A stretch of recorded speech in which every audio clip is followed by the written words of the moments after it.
I'm Corey Oliver. Thanks for watching the Coriolis Effect. Please hit the subscribe button below, and we hope you like this episode. So, really excited about my friend Dominique Panassi's new sexymetals.com site. She was my co-star in Beverly Hills Pawn, and we worked alongside each other for 3 years, and I'm just so proud of her. She has a new site called sexy-metals.com. It is a unique estate treasures in gold, platinum, silver, diamond, and gemstone. She has a promo code Corey10. That's Corey10. Corey10 is the promo code for sexymetals.com, sexy-metals.com, and you will receive a discount. She has everything from engagement rings to mini gold hoops to Cartier. She has estate jewelry. She has memorabilia. I mean, there's just cuffs and chains and earrings and signed pieces, brooches and pins, sterling, charms, necklace and pendants. She's got collars.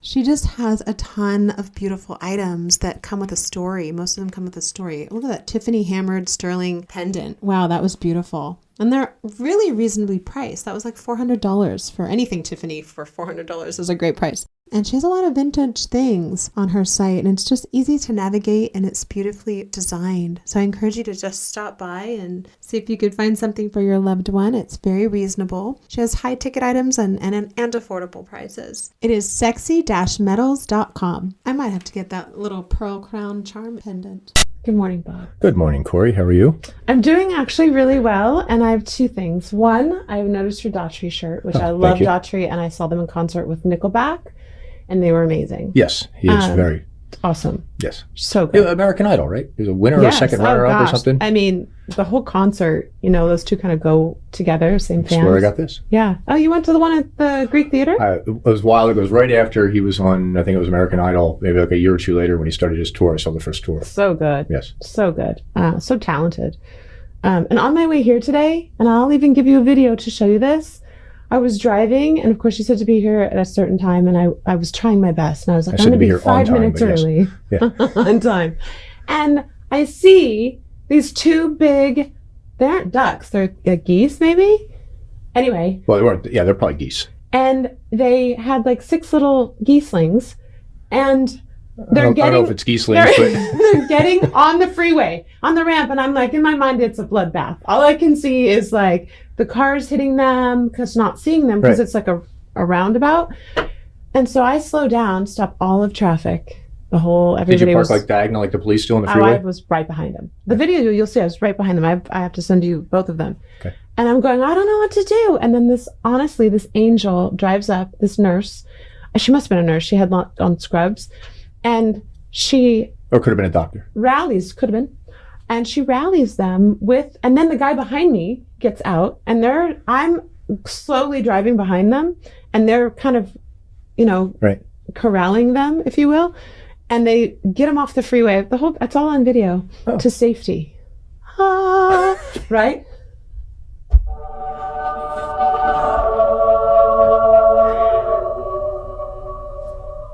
That's how I felt. That is exactly how I felt. You did your good deed? It just was the moment of like, no, I'm not going to see these little babies go down. You've acquired an indulgence. That's your ticket to heaven. Well, I probably need a few more tickets, but they don't sell those anymore, indulgences, do they? No. They were big in like the 1300s, man. Yeah. You give enough money to the Pope or the priest, and you get to go right to heaven. Oh, it was so exciting. Bring that back. You'll play the video. It's really cute. Yeah. Well, I'm very excited about today's show. I know you are. Okay, we've been talking about this since we started this. Actually, I think this is the second show. You said I'm getting the Flat Earthers on because Bob is a member of the Flat Earth Society. Well, the Flat Earth group on Facebook. I haven't joined the society yet, but I'm thinking about it. You're thinking about it. Well, it's very interesting. I didn't even know that this existed. 2% of the American population are Flat Earthers. No, I know. Yeah. I mean, and we can talk about this on the show, but like, I have a list of people. Shaquille O'Neal. What? We are talking about it on the show. Shaquille O'Neal, the rapper, B.O.B. I think I'm saying his name wrong. Bob B.O.B. Kyle Irving from the NBA. Kyrie Irving. Sorry, I'm reading my writing from the Celtics. Kyrie Irving is Dr. Drew. Right, and do you know who Dr. Drew is? Yes. Uncle Drew. Uncle Drew. Well, do you know who Uncle Drew is? No, but I'll show you a video, and we'll put one right here. Uncle Kyrie Irving dresses up as a like 60-year-old guy. He's 22, 23 now, maybe 24. And he goes out to these courts where they play pickup ball, these really serious pickup ball. And he sets up in the stands, like he just sits there and he's the old guy. And then somebody says, hey, my uncle can play. And he comes in. So the first 2 minutes, he's horrible. And they're like, get off the court. Let me try one more time. And he starts schooling these kids. Wow. And you see this 60-year-old guy doing slam dunks, doing dribble. He had one where he does a dribble and stops. The other guy almost breaks his ankle falling over. I'll show you the videos. They're amazing. Can you play that video? That'd be amazing. And then they did a movie, Uncle Drew. Wow. So it's all sponsored by Pepsi. And they had 3 like 10-minute videos, but it's the funniest thing. And then one guy did the Uncle Drew of soccer. And I'll show you these videos where the guy like was a 60-year-old man in soccer, and he starts schooling these kids in soccer. He's the funniest thing in the world. Never underestimate age. Right. Well, never. They dressed him up, though, and they show you the whole process. But it's actually very cool. But anyway, 2% of the people in America. Yes. Now, I'm completely blown away by it. And I have some questions I have because I happen to believe that it's not necessarily round, and we'll go into that but you have hexagonal certainly or octagonal frightened and enlightened me on this whole flat earth thing. A lot of people think that the earth is flat. Well, you're like, isn't it? I do have the book, and I sent it to my father. Today. It's called 200 Proofs the World is Not a Spinning Globe or a Spinning Ball or something like that. And I sent it to my father, who's very much into this. Here's my situation. And I'll tell Mr. Weiss this and everything. 99 to 99.5% of the stuff we know it because other people have told us or we read it. Right. So your knowledge comes from about maybe 0.5% of your world experience. Yes. Okay, everybody says the world is round. Well, only a few people have gone up to see if the world is really round or not, or really global or not. So the mere fact that there is a South Africa, you and I have never been there. We've just seen pictures and people tell us about it. So I don't know. I will tell you though, every time you come up with something, they always have a response. And I don't want to call it an answer because I'm going to dignify it and say they have a response to everything. So whatever you say, they say, well, no, it's not because this. And that's why I want to talk to him. Because if you listen to them, they make a lot of sense. Listen, if you listen to anyone, they have information to back up what they're talking about. It doesn't necessarily mean you have to believe that, right? Which is what I love about this show. There's a lot of times where people do change my opinion or change my thought. Not always, but that's what's so great about life is you can continue to learn every single day. Yes. And the one thing that really bothers me is I go in these Facebook groups, and there are some, there are some people out there that, look, I have a question. If the earth is round or globe, how come this? And the response is always, well, you're an idiot, you're stupid. They never really give a response other than you're stupid. So that's why I want to talk to Mr. Weiss. Look, we're not going to insult you at all. We want to know what your opinions are, and we're going to give our opinions, and let's try to talk to each other. Yes, because a lot of people are, they really do believe. I think Shaquille O'Neal went on his podcast and said that the earth was flat, and he gave some reasons, and then 3 days later, he came back and retorted that because he might have done some research and realized, wait, hey, I'm not sure. Maybe he said he was joking about it. Right. So, well, one of the issues we bring up, and they always bring up, is the moon landing. And people for years have saying it's been faked, and it either was faked or it was real. We don't know. The argument for it being fake is NASA has said publicly, we went to the moon, but we destroyed the technology. We don't know how to build it again. See, how do you not know how this many years later? That is the official response of NASA is we forgot how. No, that can't be. So people show you the iPhone, which is more powerful than all of the computers they had back then. That doesn't make any sense. And saying you can't get to the moon again. So yeah, that makes no sense.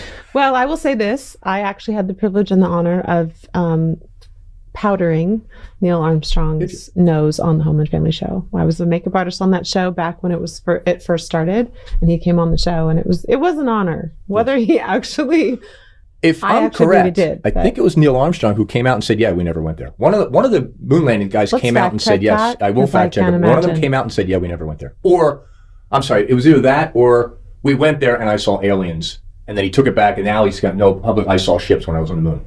So I'll have to fact check that and find out who it was. But yeah, but I'm waiting for, because 3 weeks ago when Biden fell down the stairs, they released, all the UFOs are real. Maybe 10 years from, okay, we never went to the moon.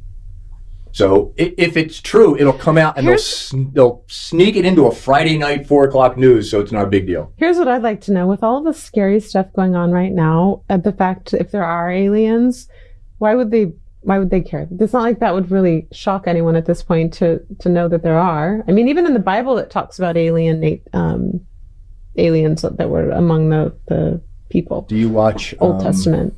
Ancient Aliens, the History Channel show?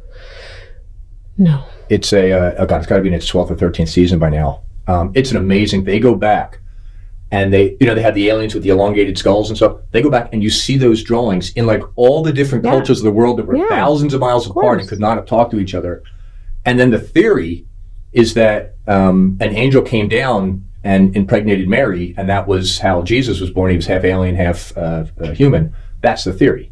Because remember, angels are a completely different species. So if there's a species out there with wings, those are the angels. I know. I always told God when I would pray, I'd say, God, when I go to heaven, hopefully, prayerfully, can I just be in charge of the angels? Can I just I guess that's not really how it works, but in my mind, I have this whole we're going to fly around and help this person and that person. You don't get wings. Humans don't get wings. I know. Only angels. Only if you're a Victoria's Secret model. Yeah. You get big wings. Also, I wanted to say that I actually slept with a nose plug in last night. And? I slept really great. No, I slept for 2 nights. And I slept really, really well. Is that because Yes. Yes. Bobby Williams, by the way. Yeah, I mean, I can breathe. I did. It's like I did download the book Breathe on you did? On Audible. Uh-huh. So I didn't get a chance last night, but I'm going to listen to it tonight. I don't know when this show is going to air in proximity. It's going to air right after theirs. Okay, well, I'm telling you, it is. There's something to this. Now it's going to air right after. It has to. No pressure. You just unintentionally created the order of episodes. Sorry, Patrick and Paul. You're going to go after. I encourage you to try it. It just really, really. I mean, I have a deviated septum, so I just inherently don't breathe through my left side, and it's a problem. And I don't like surgery, so this is an alternative for me, and it's certainly opened up my nasal passage, and I actually don't have neck pain for 2 days in a row. I think I've been suffocating every night. Literally. So thank you, Marielle and Bobby. This is going to really annoy you today. I already know it. 100%. So I'm taking off my bracelet. This is for my daughter. Just throw it on the table really loud. Thank you. And that's that. All right. Well, listen, happy Earth Day. Happy Earth Day. April 22nd. Yeah. And we'll see you in 2 minutes. Okay. Bye-bye. Feeling hungry for new ideas? Uninspired? Or do you just want to hear talking while you're busy? Listen to the Creative Cast podcast. Lucas Homan and Morgan Banks go on the hunt for exciting interviews, share ideas and projects, and celebrate the creativity within all of us. New episodes are released every Sunday. That's the Creative Cast podcast, CreativCast on Apple Podcasts. Are you looking for enlightenment in your life? Trying to find a purpose? Well, you might be in the wrong place, but while you're here, join the Really Mature Men, 2 lads from Melbourne, as they give their unsolicited and certified takes on hot and controversial topics. Join them for a laugh and visit them on their Instagram page at Really Mature Men. I repeat, at Really Mature Men. They stream on all platforms. Just type ignorance with logic, and in 2 magical clicks, you're there like that. You're there like that. Wait, you're there like that. Let's start the show. Let's start the show. I'm very excited about today. Happy Earth Day. Happy Flat Earth Day. Happy Flat Earth Day. This has been brought to my attention from Bob Victor, my producer, and I don't necessarily. I'm going to give you my beliefs. I was raised with the Earth being round, somewhat round, and I'm going to get into spherical. That. Well, spherical, but there's a word for it. And I've actually, in doing some research, I'm going to say this up front. It does make you think. We have today David Weiss, who is a Flat Earth expert, correct? And believer. Flat Earth Dave. Flat Earth Dave is his name. And so we're going to learn a little bit about why he thinks, and 2% of the population thinks that the Earth is flat. So welcome, Dave. Hello. Good morning. Thanks for having me. And we have an audience. My favorite quote from Crow 777 Radio is, "Belief is the enemy of knowing." You can believe anything you want. Like, where do I live? Connecticut. Where do I live? Yeah, do you believe that? Well, you just told me, so I tend to believe everything everyone says. And that's the problem. That's the way humans are. Good people, we want to believe everyone's good, and we believe it. But you have no evidence that I live in Connecticut. Correct. Right? That's very interesting, because we just talked about that. And the reason why I'm skeptical of both views is 99.5% of the stuff you believe is because somebody else told you or you read it somewhere. You haven't experienced it yourself. And the ones that teach us are the ones that are great at memorizing and regurgitating what they were taught. So we're in this vicious cycle of disinformation. Not, like when we'll get into it, but when we look at what NASA showed us, we can't prove anything they say, nothing. It's all pseudoscience. And what I'm going to show you today, we're going to speculate on things beyond our reach, but we're going to also look at things underneath our feet that we can measure ourselves.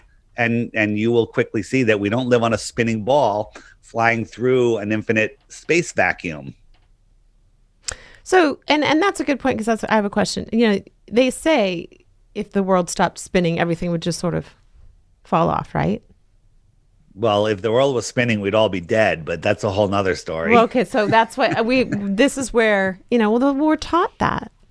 So you've got a whole program. Show us what you have going here, because I'm very fascinated by it.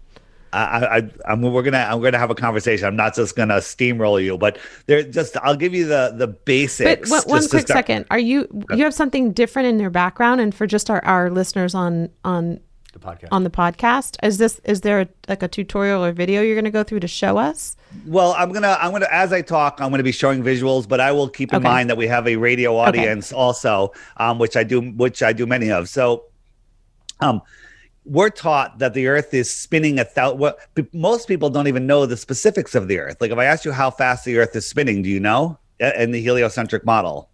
And I didn't know any of these answers, so don't feel bad.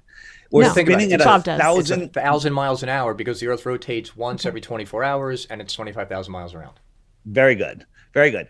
While it's doing that, it's orbiting the sun at 66,000 miles an hour. It's chasing the sun at 500,000 miles per hour, and that entire system's moving sideways at 1 or 2 million miles per hour, which is absolutely insane. If you think about it, all of those motions are going on, and we have lakes that are perfect glass. That they don't have a ripple on them. They're mirroring the skies beautifully. And we're spinning, twirling, whirling, and hurling in 4 different directions at once.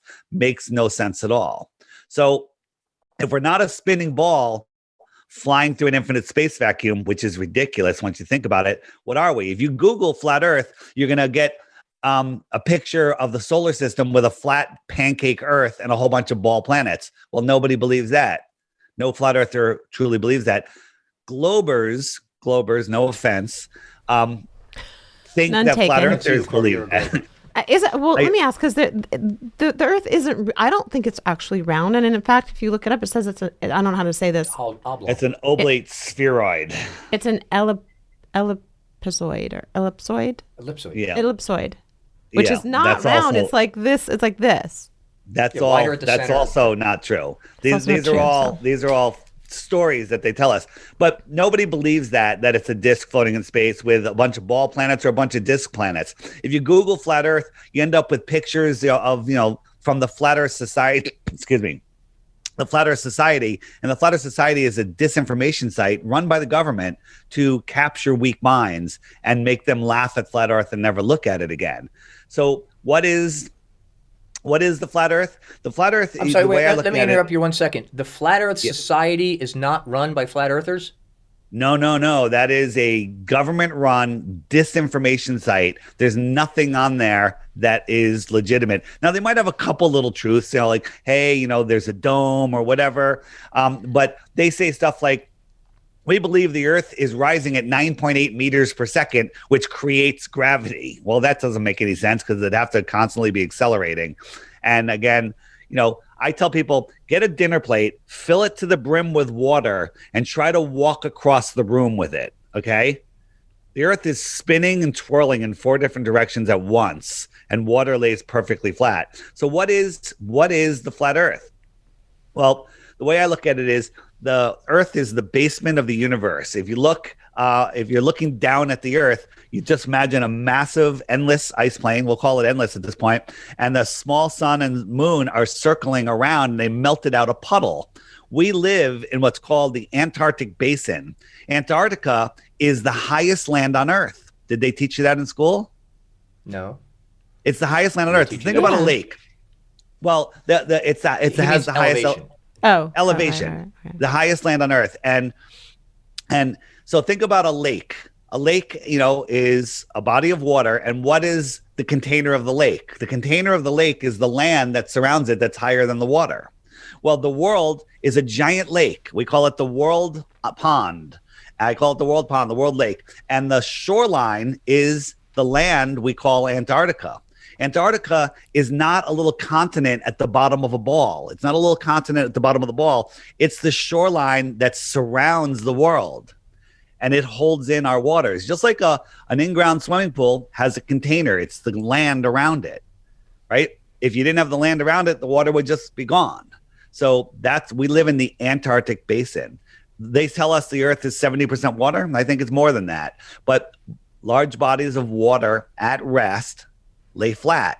So that's the foundation of what the flat Earth is. And there's lots of different ways that we can prove it. And we can just take the stuff that they tell us and just prove that it's scientifically prove that it's impossible, like the distance of the stars or the distance we should be able to see. If the Earth is 24,901 miles around, like they tell us, there's a curvature formula. Things at a certain distance should drop behind a curve, but they don't. We can see too far. All right, let me ask you this. Do we know or do we speculate what's on the other side of Antarctica or the other side of the wall, or as you keep going past the wall? Yeah, so many of us, and all, if you look at all the ancient cultures and everything, talk about a dome. So what's in the outer lands of Antarctica? There could be nothing. We could just live in this dome and that's it. There could be other domed worlds out there. There could be other rings around us. So and again, anything beyond the shoreline of Antarctica overhead, we're speculating. We're looking at stuff. We don't need to go beyond those places to prove the Earth is flat. But what if we lived in this center section and beyond the Antarctica, let's say it's a couple thousand miles wide, and then there was other oceans with other land, extra land. What's another word for land? Territory, extra terra, right? So if somebody came visiting us from extra terra, what would we call them? An alien. An extraterrestrial. Oh, extraterrestrial. Otherwise known as an alien. Yeah. So people use those words synonymously. Right. But alien makes that you would think make of outer sense for space. UFOs Right. if they have better technology than we do. And if we lived here in this inner area, this inner space, what would we call where the extra terra is? The outer space. Outer space. So extraterrestrials come from outer space. Crazy, right? I mean, not when you talk about it for some reason. I feel like I'm like, ooh, follow this. So this is probably a very genetic, benign question, but go for it. On the internet is where most of us gather all of our information nowadays. And in doing a little research that I had time to do regarding the subject, which is enlightening for me, there are pictures of shadows that are created during a lunar eclipse. And the flat shadow is much different than the round shadow, of which we do see when we see a lunar eclipse. So how do you explain the shadow of so the flat Earth this versus is round? Yeah, this is all mind programming. Bill Nye has trained everybody that if the Earth Bill was Nye, flat, the science guy. Bill Nye, the lying guy with the bow tie. If the Earth was flat, sometimes we would see an eclipse that looks like a sliver, and we never see that, right? Because only a sphere can cast a shadow of a perfect sphere. Well, that's actually partially true.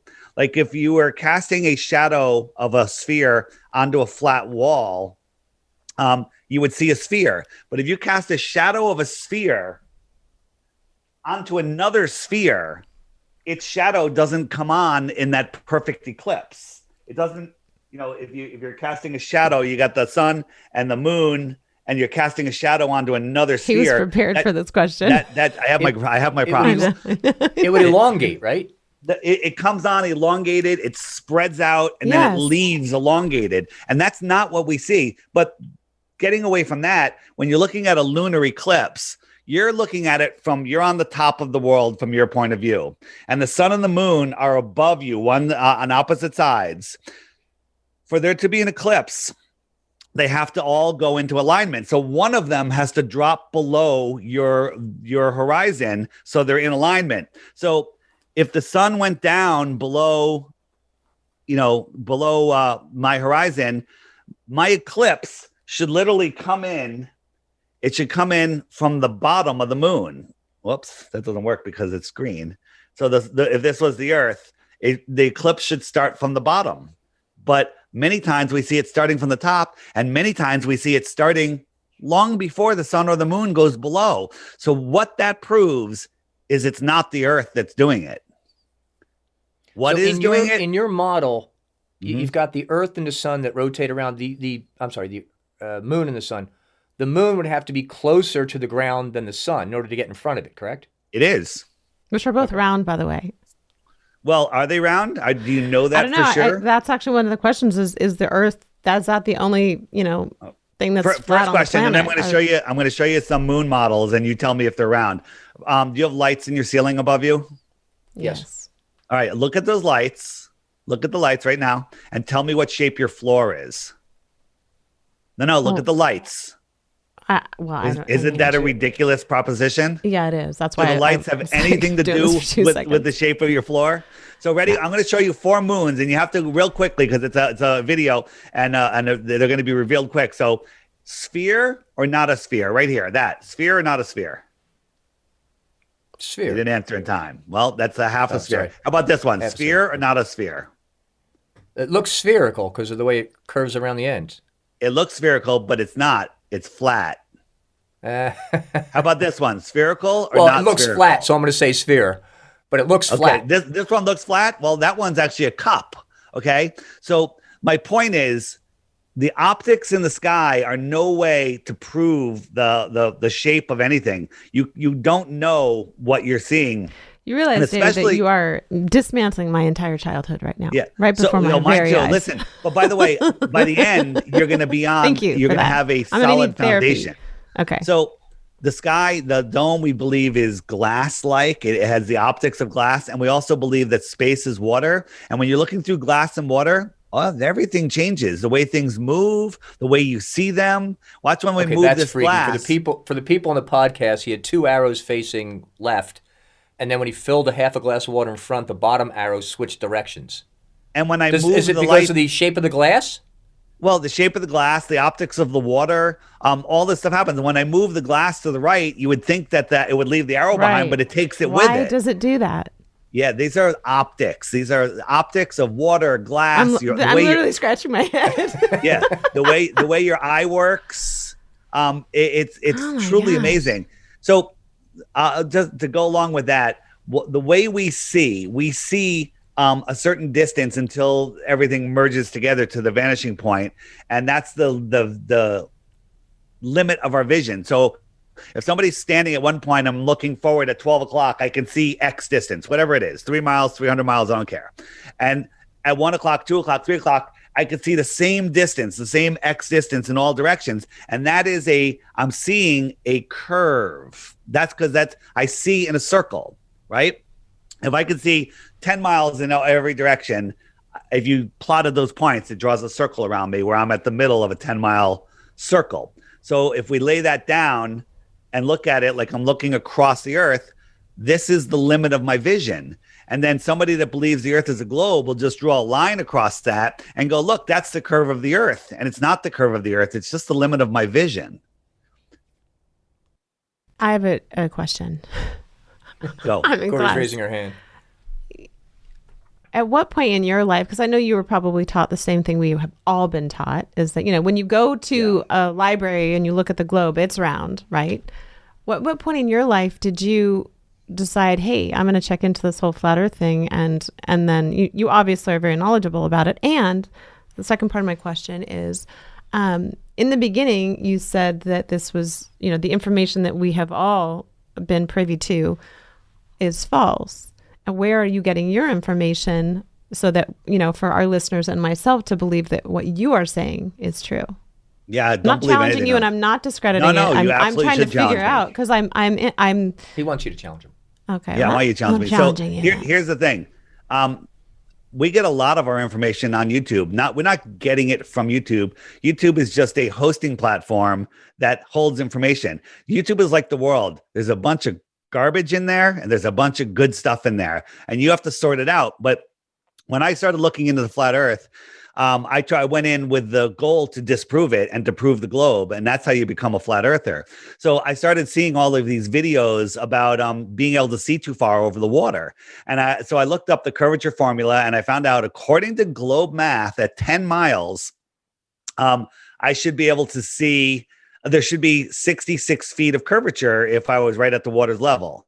Okay. So I bought a super zoom P900 camera, and I went down to the beach, and I knew that there was a buoy 11 miles from where I was. So that buoy, rounding down to 10 miles, should be 60 some odd feet below the curve. And I was able to not only zoom in on it, I could zoom in on it and I could see the water for dozens of miles behind it.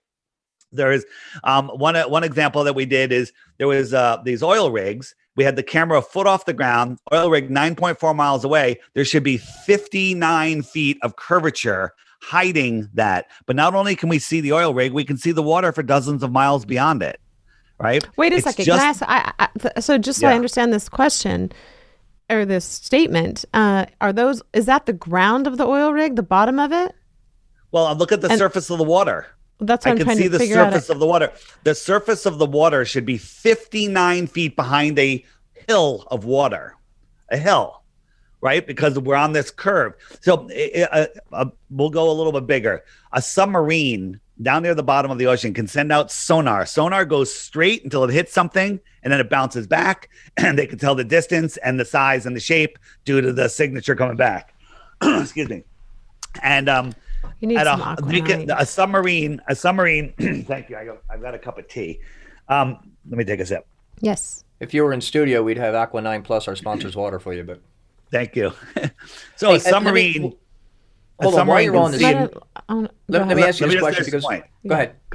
The submarine can see another submarine over 100 miles away. At 100 miles away, there should be a mountain over a mile high of curvature that sonar should be bouncing off of, but there's not. A boat on the surface, a Navy ship, can target another ship over 100 miles away with a pinpoint laser, with a pencil-thin laser beam. They could see it. They can pinpoint it. There should be 6,600 feet of curvature in between the boats, and there's not. Okay, so, and I've researched this. What is the formula that you use to determine how fast the horizon should drop? 8 inches. Because I think there's two of them. Yeah, well, the debunker, they always move the globe post. So if you're on the top of the Earth and you're going out, the first mile, there should be an 8-inch drop. But as you go out farther, that drop accelerates. So you have to square the miles. So 1 mile is 8 inches. 2 miles is 2 times 2 is 4 times 8 is 32 inches. 3 miles is 6 feet. And it goes on from there.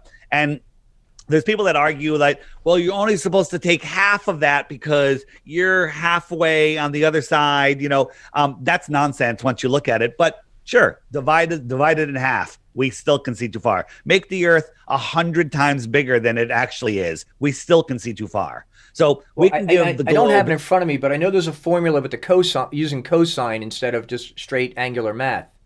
Yeah. How do you? Well, you can do that too. It's like 1.66 feet per mile or something like that, and that also doesn't work. I have a stupid question. I know it is stupid. So this one might be. So obviously NASA has been up to space and they've taken photos of planet Earth, correct? Is that obvious? Is what obvious? You don't know that all those NASA photos, and I don't mean see all of these exoplanets? I mean, NASA says, yeah, we photoshopped them. What's that? So NASA says we photoshopped them. They say to color them. Or actually, why don't you explain the satellites? So basically what you're saying is that they're all lying. No, he's going to explain how a satellite takes an image and how they piece it together to make the Earth. Okay. Yeah, that's half right. But first, if NASA told you these were exoplanets, would you believe them? Prior to COVID, yes. But since COVID, I don't believe anything anymore until I see, which is a fair statement. These aren't actually planets. These are the bottoms of frying pans. Oh. Okay? These are actually frying pan bottoms. Frying pan planets, I call them. Planets, right? Okay. So again, what NASA shows us is complete and total nonsense. They show us cartoons. So everybody had the same picture on their iPhone of the it was called the blue marble, blue marble of Earth, right? This is the one that was everyone's iPhones, and then like 20 years later, 10 years later, they came out with another photo. Look at the size of the United States, and look at the size of the United States here. Yeah. The United States got twice the size. And if you look at the first one and you zoom in, you can see that they stepped and repeated the clouds. They used the same clouds. NASA has a visual artist named Robert Simmons who did an interview, and he said how he made it in Photoshop. He said, his famous quote is, "I made it in Photoshop because it has to be." And he talked about how, he got data like, hey, there's more plankton in this water or algae. So they made the water a little greener there, a little light blue or whatever. And he literally said, he described how he made it in Photoshop. If you look at the other photo, the other one that has the United States way bigger, and we actually do something that we can measure. So they're showing us, hey, here's Mexico and here's Baja. We can drive those distances and scientifically prove that that's 934 miles. NASA tells us the diameter of the Earth is just under 8,000 miles. I should be able to fit 8.5 of these in between those lines, but I can't even fit them on this page. Right? This is a painting. They're controlling your mind with paintings. We look at Jupiter. This is the famous picture from 2014 that everyone is in every textbook. This is in 2016. NASA said, hey, look, we got a picture of the Northern Lights. Doesn't that look silly? That proves that it's got a molten core. It's the same picture. Every cloud is the same. Why then? Why the lie? Simple. Yes. Yeah, why wouldn't they just show us that it's flat? And if this is true, I'm not buying 100%. I'm tracking with you though. But if it is, why would they not just tell it like it is? That's a great question. And the answer is because they don't want us to know. They don't want us to know how important we are and how powerful we are. They want us to believe that we're a random accident. We evolved from pond scum, right? We literally evolved from pond scum, and we're flying through an infinite universe where an asteroid could take us out, where there's trillions of other planets, where we're insignificant. We have no, they've diluted our importance, that, we're in a godless vacuum or at best distant God vacuum. And they want us to live in fear of nuclear bombs, fear of running out of food, water, energy, fear of an asteroid taking us out, fear of aliens. They want us living in fear rather than knowing that we are at the center of creation. We are at the center of creation, and nobody has dominion over us, that this world was created for us, and we're here. By God. By God. By the creator. You can have that, whatever you want to take it. But here's the thing. I was a full-on atheist, I guess, before I discovered that the earth was flat. And it's not the shape that matters. It's that it's created. And then I was like, oh, darn it. It's intelligently designed. So therefore, there has to be a creator. You okay? So is the conspiracy to control... Is the conspiracy to control the masses? 100%. It's literally to control our minds. If I told you that there was a fence around the town that you live in and you could never go outside that fence, would you be happy? No. I'd be Truman. How about I put it around the state? Exactly. How about I put it around your entire state? Still not happy. If I put it around the entire country, still not happy. What if I said, get rid of any fence. I'm going to put a fence all the way around the equator, so you can only stay in the northern hemisphere? Still not happy. Well, guess what? They put a fence around us, and it's called the globe, and we don't even see it. It's a prison for our minds, and therefore we don't know that we are literally at the center of creation, and that we're here to expand the mind of the creator. David, you got the right guess today, Bob. Thank you. You did. You're going to give you props for that. There'll be something in your stocking this year. Okay. So I'm listening. As far as us being at the center of the universe, right, and of creation, if you will. And one quick thing, they've convinced us that that's a silly thing to believe. They said, thinking that we're at the center of this massive, infinite universe is self-centered and egotistical.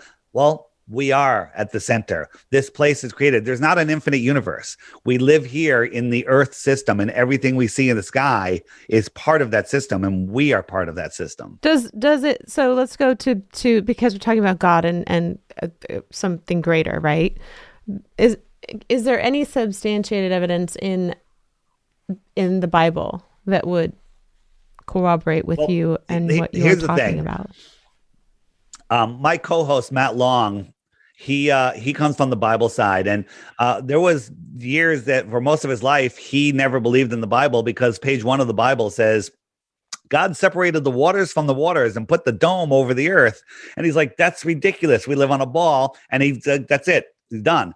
But page 1 of the Bible is a flat earth book, right? There's over 200 other verses in the Bible that talk about a flat stationary earth. None of them talk about a sphere. None of them talk about, in Isaiah, I think it talks about the circle of the earth. Well, we see in a circle. The earth pond is a circle, okay? It's not a sphere. There's a difference between a sphere and a circle. A coin is a circle. A ball is a sphere.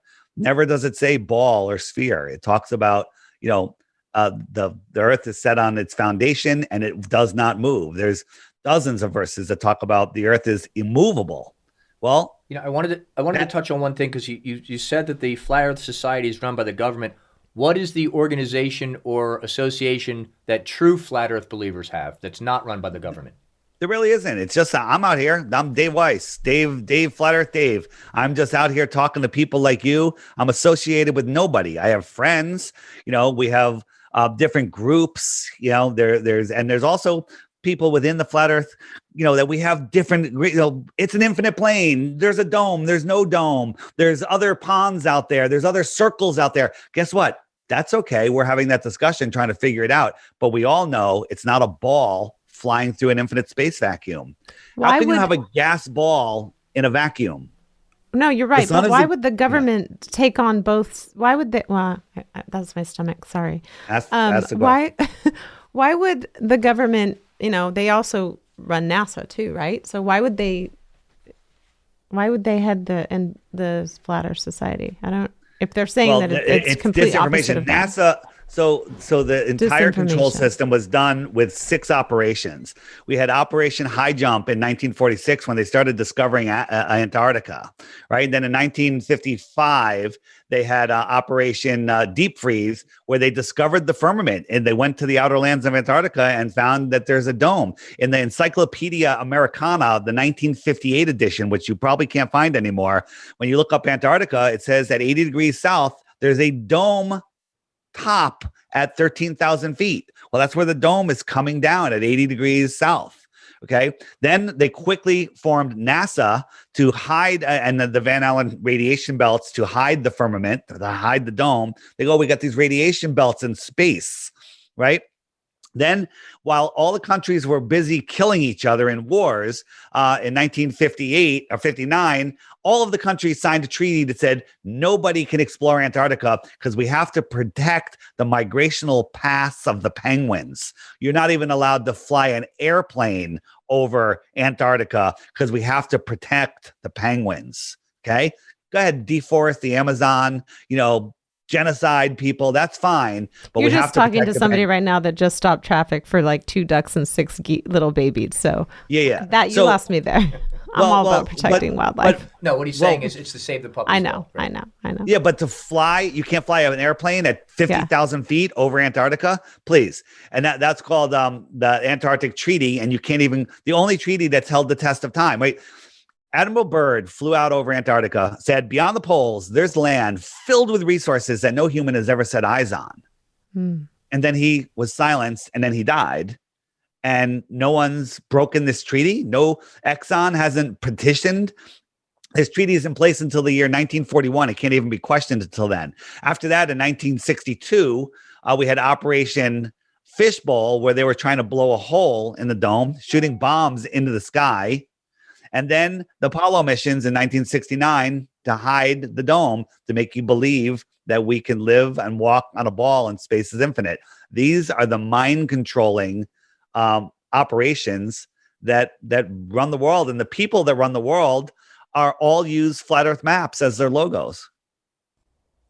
Really? Yeah, that's the UN. One of them, the one on the bottom left is the UN. The United Nations map, the International Maritime, the World Meteorological Organization. The difference is it's the world looking top down. Right. Yeah. I see that. Yes. Can you explain the flight patterns of airlines and how they avoid where it would be easier to go over to Antarctica if it was a globe, but since they take longer trips because it's flat?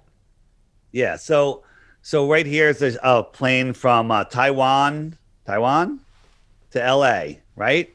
So let's say you're the pilot and you're right here, right near Hawaii, and there's a medical emergency and you have to land. Where are you going to land? Hawaii. Makes sense, right? Or maybe you continue to California, right? But would you go to Alaska? No. Okay. Well, this is the real flight path on a flat Earth. Taiwan, medical emergency, Alaska. Hawaii's way out here, right? If you wanted to go from... Why is that, though?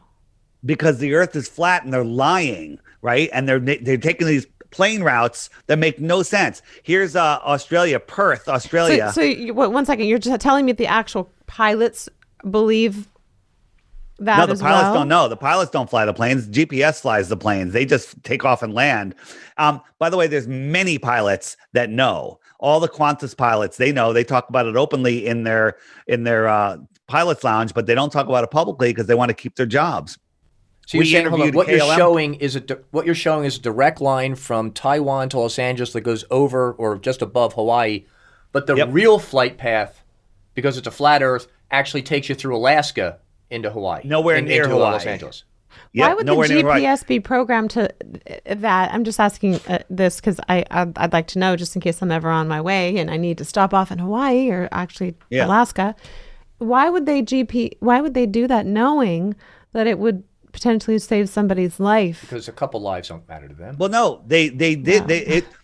Here's the thing. NASA is in charge of all international flight routes, all of them. NASA, the liars at NASA. But when they said we have an emergency, they're like, okay, where's the closest place? Closest place is Alaska. Well, no, the closest place is Hawaii, according to this baloney map. But the truth is, on the real map, they were just very close to Alaska. So they landed in Alaska. Right? There's a book called 16 Emergency Landings That Prove Flat Earth. All of them prove flat Earth, right? Because that's when their protocol breaks. The pilot's like, okay, where am I? Oh, I'm near Alaska. So pilots aren't even thinking. They're like, hey, air traffic control wants me to fly over Alaska. I'm going to fly over Alaska. They're not looking at a globe going, this doesn't make sense. They just do what they're told, and that's it. And they knew that they were over Alaska, and they landed. People on the plane knew they were over Alaska, but why? No one questions it. Why aren't they questioning it? 16 landings that make zero sense on a globe and make perfect sense on a flat Earth. Flight pattern, awesome coffee table book available on lulu.com, or it's free online PDF. So that tells it right there. How long have you been a flat earther, Mr. Weiss? Like 6 years, somewhere around 2015. Full of knowledge on this, and tell me why you continue to want to educate people. Like, what is? I know, and you know that the media and I'll say the lack of a better term, the government doesn't necessarily tell us all the right and correct information. Therefore, ergo, we go to the internet, right? And so when you do look a lot of this stuff up, I'm just saying, because I spent the last 48 hours doing that, it's just like if you look up chemtrails, it says conspiracy. It's not true. It's not true. Not true. Not true. And it has like 6 sites before you get to. But now they admit it.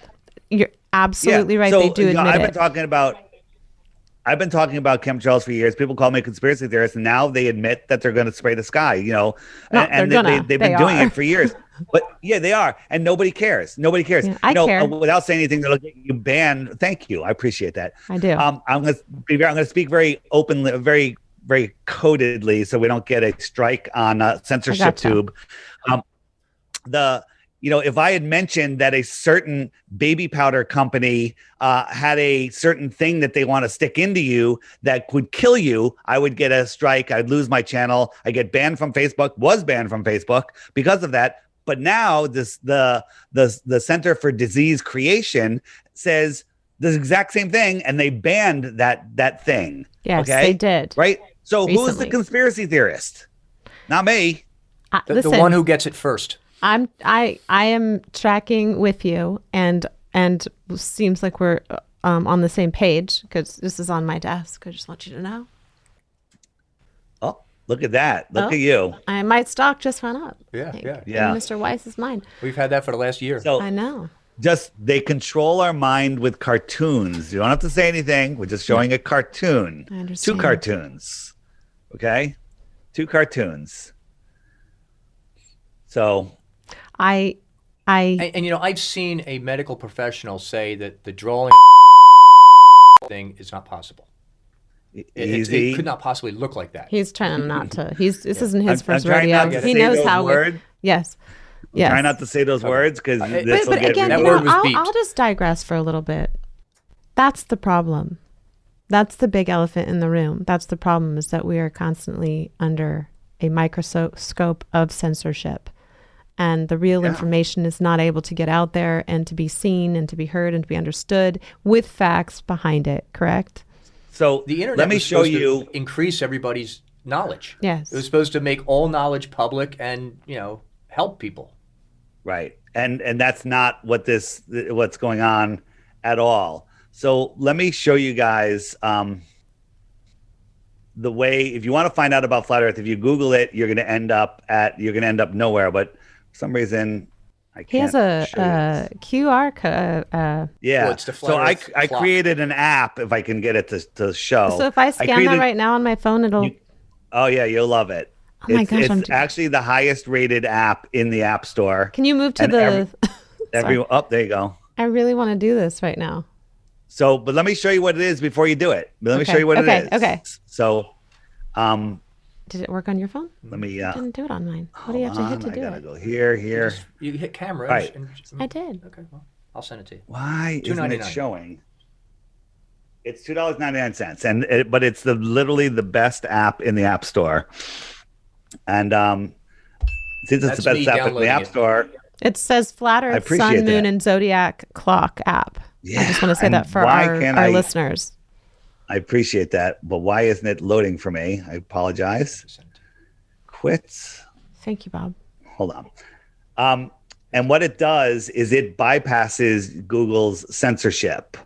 It will show you all of the videos that they don't want you to see. It shows you how the flat Earth works, how seasons work, how it answers all of your questions, and I'll be able to show it to you in 1 second, hopefully. All right, and on the app, for the people on the podcast, we're looking at a top-down version of the flat Earth with a clock, and the very top is 12, the very bottom is 12. So it goes on the right side 1 through 12, and then after you hit 12 at what would be 6 o'clock, it starts 1 again and goes back up to 12, and there's all kinds of information. We're looking down at right. Right. The sky is a perfect clock, and the sun travels around once every 24 hours, right? So wherever the sun is, it's noon. Now you can see that the sun is trailing behind the hour hand. The reason it's not pinned to the hour hand is because we're in what I call fake daylight savings time right now, where they're lying to us about the time. They're telling us it's an hour later than it actually is, and that's to throw our body clocks off. And if you see that the moon is also following the sun. Why do they want to throw our body clocks off? Because if they have us off kilter, spinning out of control in space, we're vulnerable and we'll believe anything, and we never get our center. We never find our true potential because we're always disconnected from the real Earth. Okay, so if this is spinning around in our it's night and day, how do you explain different seasons? Okay, this is perfect time to ask that question. Let me go through this, and I'll go real quick. So you can see that the sun goes around once every 24 hours, keeps track of the days and the hours. You got to pay attention, right? It laps the moon once every 28 days. You see, it's now catching up to the moon. Yes. So it laps the moon. There used to be 13 months of 28 days, but they changed that also to 12 months. They changed it from months to months. So the moon, its position and phase. They literally changed it from months to months. Like that's on paper somewhere. There used to be 13. There used to be 13 months of 28 days. When like 200 BC, or I mean, what are we talking about? You know what? I don't know the dates because all of our history is a lie. We'll get into that in a minute. But if you take 365 days and divide it by 28, you get 13. Yeah. Right? So I'm telling you, you get 13.035. So when you say many moons, they say a moon was a month. Right. We came in and changed it and said instead of 13, we're going to 12. I'm just for the audience. I already knew that. So also focus here. Okay. I'm going to turn on the stars. Now we have our zodiac stars that turn, and the sun is in a zodiac for about a month at a time. The zodiac stars are spinning slightly faster than the sun. So they lap the sun only every once a year, unlike the sun lapping the moon every 28 days. That way the zodiac will be in a sign for a month, and then the next one will catch up for a month, and the next one will catch up for a month. So let's talk about seasons.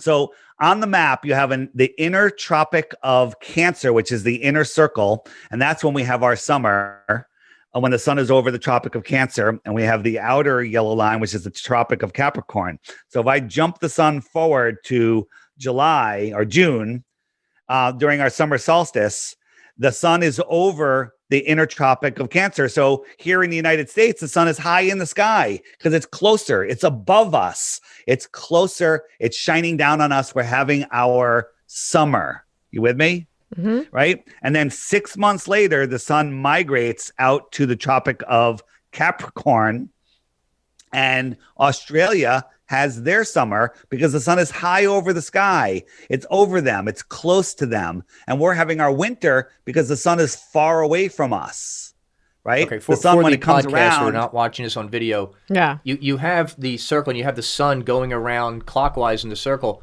But for the summer for us, the sun gets closer to the center, which is where North America is.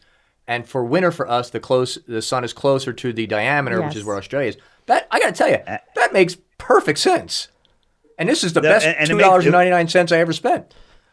This, you haven't even gotten to see. Well, let me show you what this thing does. But what was I going to say now? The seasons prove the Earth is flat. So the sun is far away from us now. It's lower in the sky. We have shorter days. The sun is farther. It's closer. Do you know in the heliocentric model that they tell us that during our northern winter, the sun is closer to us than it is during our summer? That makes no sense. The angle of the Earth and the tilt and stuff, right? Right.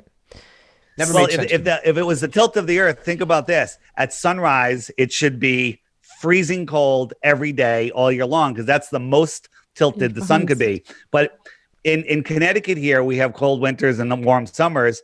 I can watch the sun rise. As soon as I see it on the horizon, I can feel the heat on my face immediately blasting on my face. And that's when the sun is 3.5 million miles farther away, according to the Baal religion. And at the most severe angle, it's all the way across the horizon. I can feel the sun on my face. Then in December 21st, during solar noon, when the sun is at its highest point and 3.5 million miles closer, I can't even feel the heat on my face. So that's just a total random question regarding all of nonsense. this. Yes. Well, He said ball religion. Oh, ball religion. I thought you said all religion. No, I was like, okay, religion. we're going to go there. No, ball Hang religion. on. So, so I forgot my question. Because you were so tired it was ball religion? Gosh. So... no. I have a question. Yes. Okay. So this is sort of somewhat similar to what's going on right now in this picture. And I encourage you to tune in on the YouTube to check it out because it is pretty cool. Is this completely, and I know my own beliefs, but global warming, are they, something's going on your phone, just so you know. No, I get YouTube alerts. I love it. Is global warming nonsense thing? Okay, that's what I thought. So moving on. Now, your main purpose for sharing this information. Sorry, I get it. I see your evidence, and I'm not saying I don't believe it.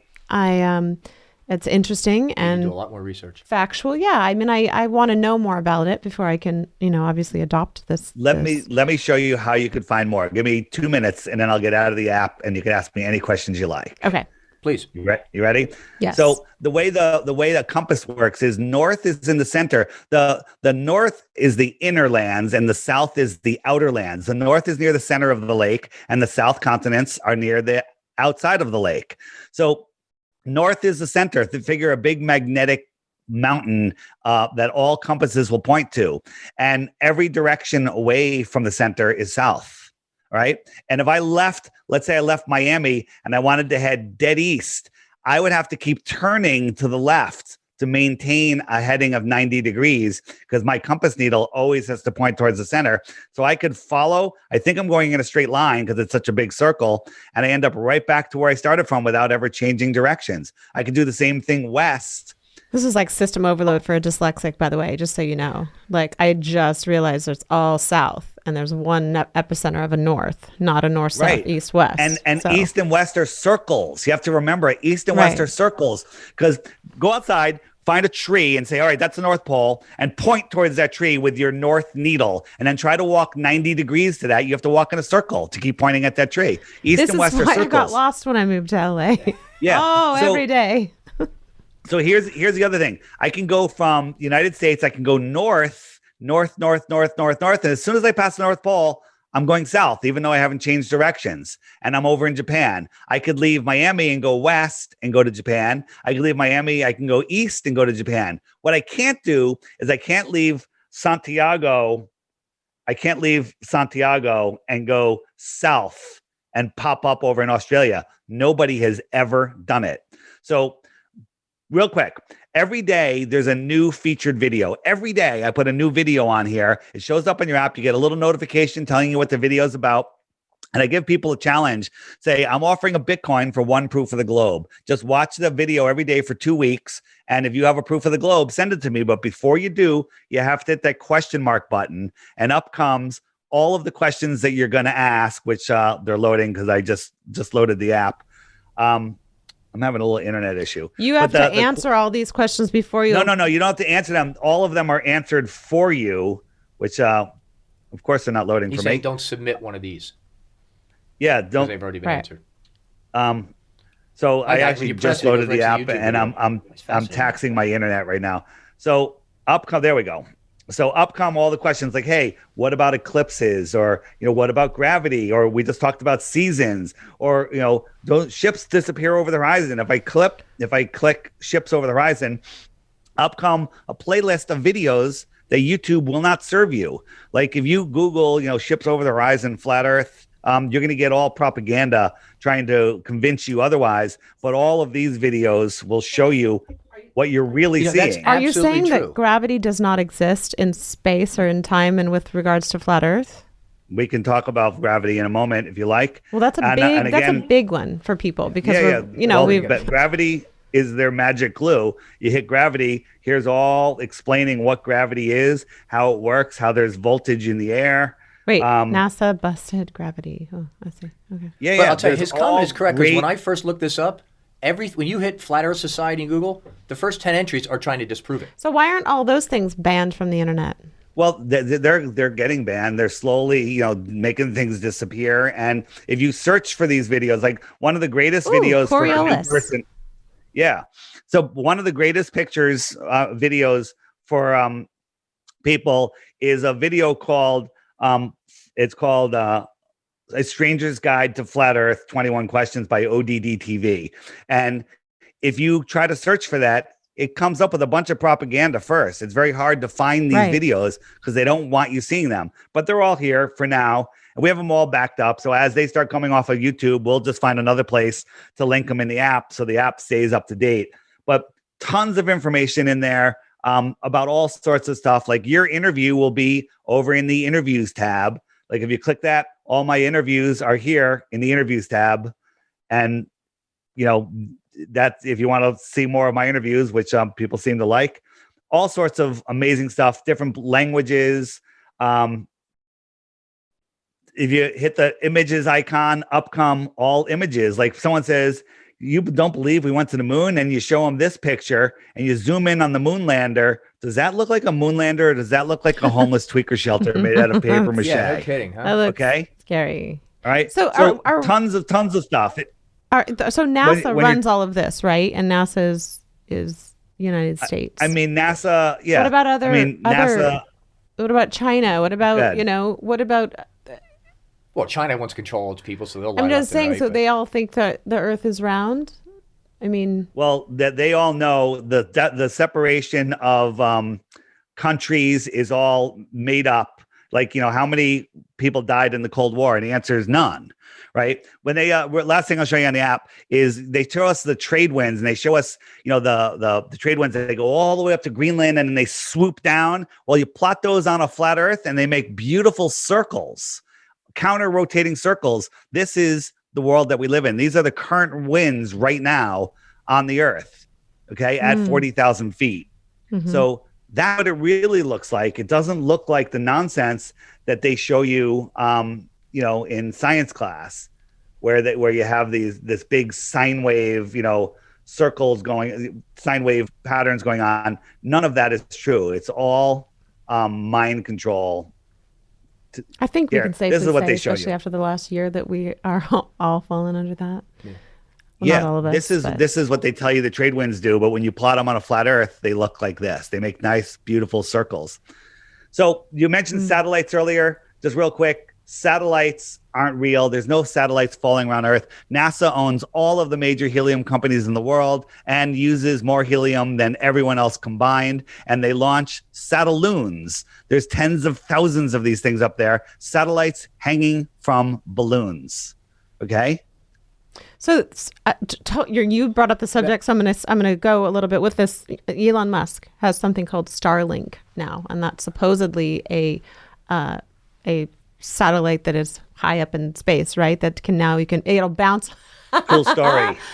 Story. I'm just saying, I'm not reporting the news. This is out there, and I know this because my dad had property in Mendocino, and they could not get any internet. And now the big thing is this new Starlink that is bouncing off of a balloon, right? Is that what you're saying? Well, they're saying that it's these satellites falling around the Earth, and that's not the case at all. Okay. So, if you think about it, so you remember all those motions that the Earth was taking, twirling, whirling, swirling, and whizzing in 4 different directions at once. Mm-hmm. You have to believe that satellites somehow mimic all of those motions at once. So let's look at like this satellite right here. Let's say this is a geostationary satellite. That means it's at the perfect altitude where it travels with the spin of the Earth, and it stays over the same point of land. Well, the Earth is corkscrewing through space in 4 different directions at once. How the heck does that satellite mirror that spot on land? Makes no sense whatsoever. Okay, so all of the shows that we see, we tune in and we see the astronaut, and there's a million movies about it, and they take a trip to space, and inside their capsule, it's zero gravity, correct? Like there's it's a gravity issue. You're saying gravity doesn't exist, like at all, ever in the history of gravity?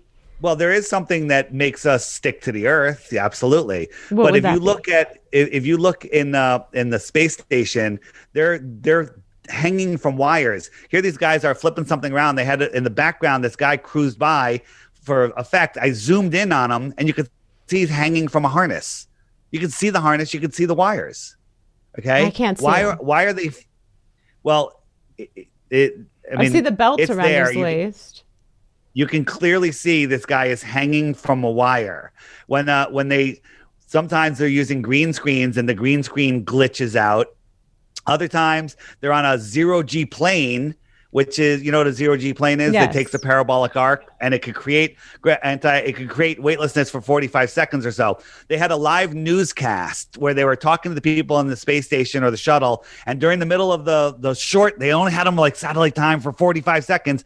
They crashed into the side wall and they cut away, and they said that there was a catastrophic shift in the orbit of the space station, right? But I looked at this and I said, wait a minute, that looks very familiar. Well, at the end of a zero-G flight, everybody slams into the floor just like this, right? And so I turned that picture sideways, kind of looks the same to me, right? They're on a zero-G plane.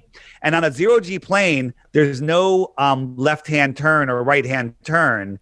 It's only a straight shot. So when they take a turn, they have to do stuff. Watch this guy's elbow. You can see through it. Oh, they faded him out a little too soon. Watch this thing on the wall here. You could see through his arm. Okay, this is utter nonsense that they show us, and people just believe it because, just like you said at the beginning, what's their answer for how that faded away? They will not answer it. That their answer. No, we caught it. We bring it up. They will never address these things that are unaddressable. There's other ones too that are even worse than that. Here is Chris Hatfield singing. These guys are in separate rooms, in green screen rooms, and the other guy misplaced where Chris was supposed to be, and he stuck the microphone inside of his neck. Watch. He's sticking the microphone in his neck. Yeah. Because none of this is real. Right. None of this is real. Right? Wow. And here's another one. Watch this guy. Watch this wall here. This thing on the wall. You can see right through his head. This is all done in After Effects. None of this stuff is real. You think they get better tech guys, better engineers to do that? Right. Well, I mean, and then if you look at NASA, did Armageddon or whatever, Deep Space Nine. So let's talk about gravity. Let's talk about gravity. Please, so yes. We're taught that the sun. I lost my sun. The sun is this giant ball, and it's holding on to the Earth, right? And the Earth is falling around the sun. So the sun's gravity is holding on to the Earth, right? Follow me. I'm gonna ask for responses. Yes. Okay. So the sun is also holding on to Mars, which is farther away. Yes. It's also holding on to Saturn, which is way farther away, and Jupiter and Neptune and Pluto. And the sun's gravity is so strong, it's holding on to all of them. But the Earth's gravity is holding on to the moon, right? Yes. And Jupiter and Saturn's and all the other planets' gravity are holding on to multiple moons each. Okay, so let's just look at just the Earth and the moon and the sun. So the sun is over here and the moon's coming around. How come the sun's gravity doesn't speed the moon up and steal it away? And how come it doesn't slow it down as it's going away from the sun? Because remember, the sun's gravity is holding onto the Earth. And how come the gravity doesn't affect the moon? How come it doesn't steal it away or perturb its orbit a little? It doesn't, right? So here's the problem. It's called the three-body problem. Science can't get by this. You can take the world's best supercomputer and you say, all right, I've got a model. I've got a sun. It's got this much gravity, and I've got a little planet, and I put them into orbit. Works beautifully. It'll work. You can check it and where it's going to be in 1,000 years, and it knows exactly where it's going to be. It's a perfect timepiece. Then you add a third body, another moon going around the planet or another planet going around the sun, and the entire model goes into chaos mode and never repeats. They can never predict anything. Okay, because gravity is nonsense. Every test to prove mass attracting mass doesn't work. So what is gravity? Right? You ask Neil deGrasse Tyson, the high priest of the scientism religion. He says he doesn't know. And they have to make up dark matter and dark energy to fill in 90+% of it because it's nonsense. The Earth is an electrical system. The sun and the moon are the anode and cathode of the Earth system. The sun is the cathode, the moon is the anode. The salt water carries the current, and the land is the salt bridge, and that's how a battery works. So there's all this free energy. Tesla proved it, with the world's fairs, lighting up the world's fairs. And the Earth has a negative charge to it, a measurable, testable, scientifically provable negative charge. So and as you lift up the Earth, there's measurable voltage. At a 1 meter, there's 100 volts. At 2 meters, there's 200 volts, and it goes up from there. So you have all this voltage. So when you leave the Earth, when you lift up something off the Earth, it is attracted to that negative charge. That negative charge has a weak force, just like they say gravity is a weak force. They say, it is a weak attraction. So it attracts things down. Then buoyancy and density sort everything else out. If I had a handful of rocks and ping pong balls and I dropped them in the air over a pool, they'd both fall through the air because they're more dense. And then the ping pong balls would sit on top of the water and the rocks would go to the bottom because they're less dense and the rocks are more dense than the water. So down is down for everybody, not up. Down is not up for Australia. Down is down for everybody. So how can we test this? Well, this little tinfoil triangle, we put a negative charge into it and it takes off. As soon as that negative charge is stronger than the Earth's negative charge, it lifts up in the air. We can take a metal sheet and put a negative charge into it with what's called a Van der Graaf generator. And that also will, all the little particles underneath it will go up. They'll go up and away from Earth. So what am I doing? Defying gravity, or am I just defying the electromagnetic force of the Earth? How do the ball earthers explain the experiment you're showing where if you put an electrical charge, a negative, positive or negative? Negative electric charge, it's defying gravity. They're just saying it's defying gravity, that it's pushing, it's overpowering gravity. But meanwhile, gravity can hold, cruise ships and tankers and trillions of tons of water upside down on a spinning ball flying in a space vacuum, which breaks the second law of thermodynamics, which is you can't have high pressure next to low pressure or no pressure without a physical barrier. How come space doesn't suck all the air off? Every experiment we do on Earth with a low pressure system or a vacuum will suck air in any direction that vacuum is placed. Flat Dave. Flat Earth Dave. Sorry, Flat Earth Dave. Sorry. How dare you? I'm just saying, I want to know, just for my own personal reference, just because you are so knowledgeable of all of this, and you've really been, strongly an advocate of it for 6 years, which is not a lot of time. What do you normally do in your life? What is your actual occupation other than educating people on in LA, we call it your survival job. Right. And I only ask that because you know so much, and was science your favorite, subject in school, but you're very knowledgeable. Yeah. So I started my own solar power development company, commercial solar power development company with two partners, and we were doing extremely well.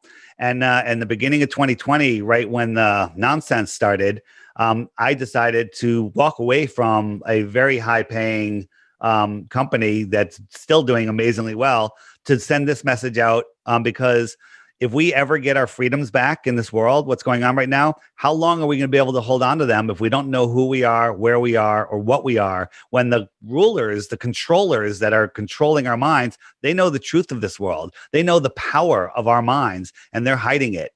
And I figured, what's the sense in having a ton of money when the world is falling apart? So the app is my app, the Flat Earth Sun, Moon, and Zodiac Clock app. And that is able to support me because people love it, and when you buy it, I get paid. You just made $6 also, you'll notice. And your ultimate goal is sustainable energy, and that was what you're. Okay, hold on, I'll tell you because that's funny because it leads into Flat Earth also. But in the app, everyone loves it so much they say, "Hey, Dave, can you add this? Can you add that?" Mm-hmm. The app was free, but then with all the things I had to do, I said, "All right, I'm just going to charge for it, see if it can fund itself." And then people said, Dave, I love the app so much. Can you put a donation button on there? And you're not allowed to put a donation button. So I put a subscription button on there. So you'll see when you get it, you get one pop-up, no ads. It says, would you like to subscribe? You can exit out without waiting and you still get everything. Or you can subscribe for 99 cents. You don't have to. Don't subscribe until you're like, I love this app. Every day I get up, I watch while I'm having my breakfast. I watch the new video. It's amazing. So that's when you subscribe. So you don't need to subscribe. So solar power. Do you know that scientists don't know how solar panels work?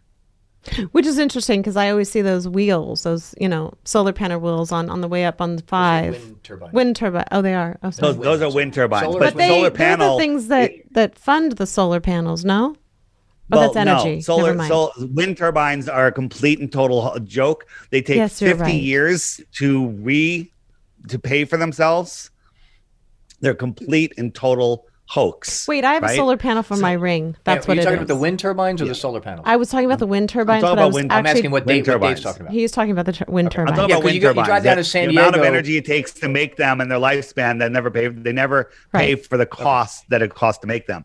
But solar panels. So listen to this. Science says they have a theory on how they generate electricity. That a photon comes and knocks out a boron molecule, and then a photon or then a electron fills into space.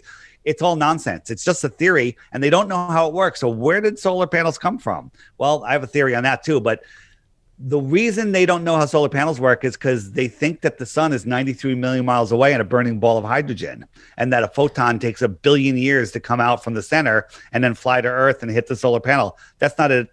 That's not it at all. The sun is sending electricity to Earth. The solar panel is capturing that electricity and running it into a current. That's it. It's so simple, but they can't see it because they don't know. Well, they're starting to. I think Elon sorry, I'm on a first name basis with him. He's got this huge solar panel thing now that can generate your entire house. It's the Tesla solar panel. He's trying it out. So Elon Musk is the CEO of the largest solar panel company in the world. He's the CEO of the largest electric car company in the world. He's the CEO of the Neuralink, connecting minds to computer company. He's the CEO of the largest tunneling company of the world. He's the CEO of what other company? He took over friggin' NASA. Okay, this is impossible. The smartest person in the world couldn't do all these things. Elon Musk is a puppet for the elite, and we've been programmed into believing that he is our savior. So Werner von Braun, who is the German Nazi scientist that came over to run NASA, wrote a book in 1950 called Project Mars. Let this sink in. In 1950s, he wrote Project Mars, and it's a tale about a bunch of people from Earth that went to Mars to start a civilization over there. Guess what the name of the 1957. Right. I believe it's 1957, the book was 1950s, whatever. He wrote this book about a group of people that went to Mars to start a civilization. And guess what the leader of that group's name was? Elon Musk. Elon. Well, not Elon Musk, but Elon. Elon. Right? Elon Musk is building a rocket to take people to Mars that he wants to make it more pointier now. He wants to redesign it. He wants it to look more like this. Okay? This is called predictive programming. Arthur C. Clarke came up with satellites. Then all of a sudden we have satellites. Some royal guy in the 1800s wrote a paper theorizing the idea of dinosaurs, and no one had ever seen a bone from a dinosaur. And then a year later to the day, he discovers the first dinosaur. This is called predictive programming. That's very interesting. I saw a 30-minute special on the original series of Star Trek, and there were 7 things that Star Trek had that became a reality later. The flip phones, their communicators were flip phones. They were the first show to show personal computers on a desk. The little discs they would use, everything all of a sudden came to life 20 years later. So is electricity, I have a question. This is all old technology. Go ahead. If electricity, we need sunlight, we need vitamin D, correct? All this stuff, is that all nonsense as well, that you're getting certain? No. Okay. That nature is the only truth. Okay. And okay. So, but if I've also seen videos that, when you have your cell phone up to your body like this and up like this, and you plug it in, all of a sudden your body is this big electrical, conduit, right? Right. That's called dirty electricity. Okay. So stay with me then. If that's dirty electricity and it's a negative impact on our body, isn't sitting in a giant mobile, I won't say the name of his cars that are electric cars, right? Isn't that a negative for your whole body? Or that want us to that's all interesting. have I don't know. cars. I don't know. If batteries are actually transmitting energy like a cell phone does, like a cell tower does. So yeah, It's a good question. I don't really know the answer of that, but we're in a soup of dirty electricity, dirty frequencies. And, the more I'm always barefoot, I'm barefoot all the time, because when you ground yourself, you're getting electrons from the earth. We're part of this earth system. We can't live off of this earth. You and Mariel Hemingway and her fiance, Bobby Williams, are also, they do the same thing, and they feel they call it earthing. They call it earthing, grounding, whatever you want to call it. But I have a grounding strip on my bed. So does she. Yeah, they're very big on. They make sure they walk at least outside for 20 minutes to an hour a day barefoot. Tell me quickly. I know that we have you for a limited amount of time, and I'm actually grateful for you today. You've really opened my eyes and my heart, Bob, and Flat Earth Dave.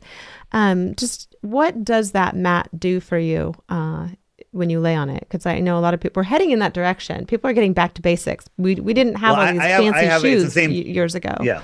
I have the same thing. It's called a grounding strip. It's just a strip of conductive material that's plugged into the ground in my house.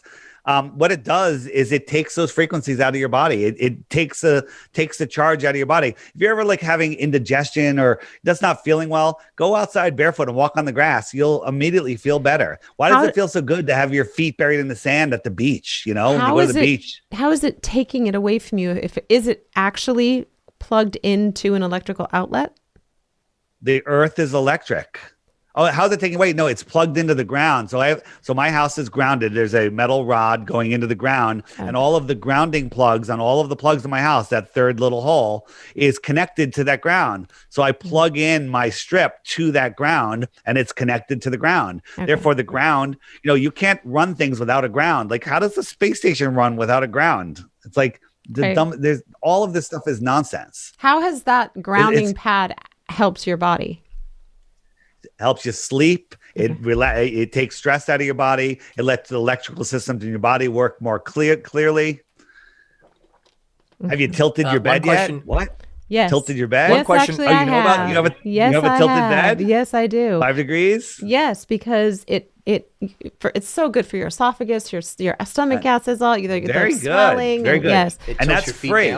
That's free. Yeah. Feet down, head up, 5 degrees. It's just 5 degrees. 5 degrees. Okay. You sleep better. You're not. It's actually, your digestion is better. Amazing, right? Mm-hmm. Amazing. One question I wanted to ask Dave. Can you explain the moonlight temperature test and whether that's real or not? Yeah. So it is real, but there's a million ways to do it and get a false positive.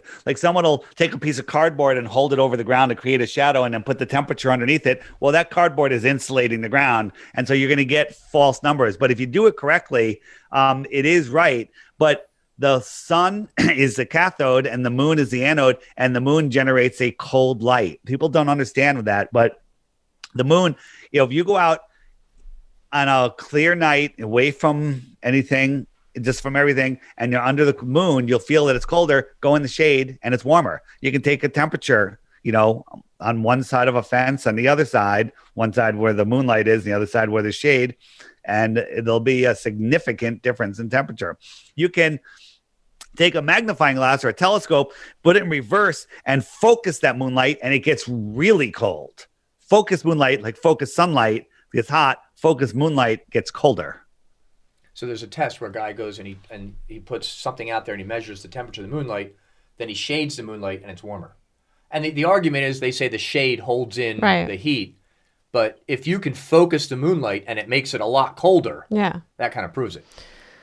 Well, Flat Earth Dave, you have certainly opened up my mind. A lot of the information, I'm not going to lie, I was like, it's because it's a lot to take in, right? When you're first learning about this and wrapping your head around a flat earth, concept or idea of it. But is there anything that you would like us to know that, Couple things. Okay. Couple things. One is, don't believe anything I say. Go verify it yourself. Best way to find it is on the Flat Earth Sun, Moon, and Zodiac Clock app by Blue Water Bay. You can find it if you're not looking at this and you can't find it because it's hidden on some Android networks. Just go to theflatearthpodcast.com and all the links are there. But the other thing is, what was I going to say? Blue Water Bay is just a company name. My company name, Blue Water Bay. It's a beautiful name, isn't it? It is. And you need to have a company name. So, and because the Flat Earth Society people have created an app by the same name, and it's free. Feel free to download it. You're not going to learn anything. You're going to get gate kept, and don't send me an email telling me my app sucks, because that's not my app. You can tell it's my app, one, because it's by Blue Water Bay, and two, because it's the highest rated app in the App Store. So just read the reviews if you're unsure. And then the other thing is, trolls will follow me from the Flat Earth Society to every interview I do. So when you post this, you're going to get the trolls, and you're going to say, Dave Weiss is a scammer. He's just selling apps. Flat Earth has been debunked, but they'll never offer a single proof. They'll just say, ad hominems and nonsense. And then you'll notice the ones that comment on everyone's comment, go to their channel, because they have what I call the comprehensive globe proof channels. And by that, I mean there's zero content on their channel. So, well, we don't really usually entertain, that kind of stuff anyway. Yeah. I'm just saying that you're going to have all these people, because they're going to try to gatekeep you. They're going to try to scare you away, because people read comments and like, maybe he is scamming us, right? I'm not scamming you. Don't believe anything. Do you know what you can try to find this information yourself, but it's hard. The most valuable thing you said to me today, and we don't have to go into this because I know we're ending this interview, but is that I used to be an atheist. That was beautiful and profound for me. You don't really know much about me, I'm sure, but I actually commend you for taking this trip and doing this and informing us all. And Bob, you enlightened me. I will say this, that and what a great guest. You've been an amazing, wealth of information guest on this show, and I'm excited. So I'm going to ask you, Flat Earth Dave, 3 questions. Our first question is, how would you describe yourself in 3 words? Or 3 words that would describe you. That's right. Wow. 3 words that would describe me is... Not round. I care a lot. Yeah, you How's do. that? Yeah. I care a lot. I love that. That's great. You do. My hair keeps hitting this mic. Sorry. Okay. And moving on to the Rorschach test. It's an inkblot test. I'm going to hold the photo up. You're just going to give me your first random thought. Oh, boy.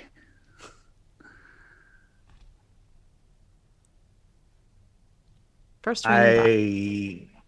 The first random thought is 2 people running towards each other for a big hug. I love that. Oh, good. That one, I would say 2 crows flying into the air. Not very creative, but that's what I say. Or elephants, just saying. You can't put thoughts. Could be.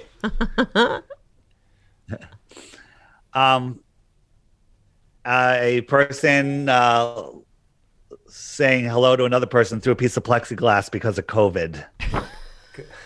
I love that. Is so awesome.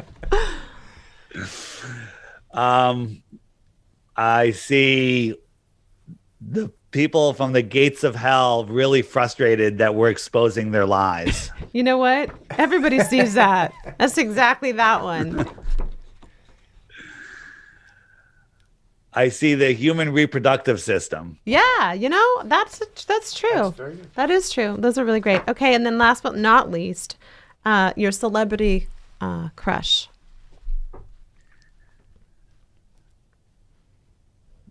Mark Sargent.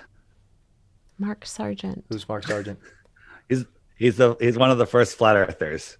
Oh, is he really? That's great. That's a great answer. Well, Flat Earth Dave Weiss is your actual name. How do we get in touch with you? Or how do we get in touch with you?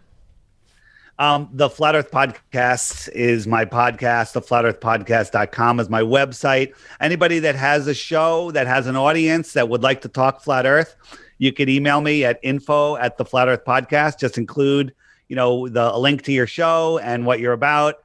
And then we could schedule something if it makes sense. And my Instagram, the Flat Earth Podcast, and my YouTube. If you don't want to get the app, that's fine. My YouTube is DITRH. It's just the initials for Deep Inside the Rabbit Hole, DITRH. And I have all short videos on there. Most of them under 3-4 minutes, and they're impactful videos. And I challenge anyone to get through a dozen of them and not become a flat earther. It's the Flat Earth. I'm trying to find it up on my Instagram. The Flat Earth Dave on Instagram. No, it's the Flat Earth. No. The Flat Earth podcast on Instagram. I'm sorry. The Flat Earth podcast. Sorry. Okay. Gotcha. I don't post a ton there. Okay. And then the Facebook is the Flat Earth podcast also. The Flat Earth podcast.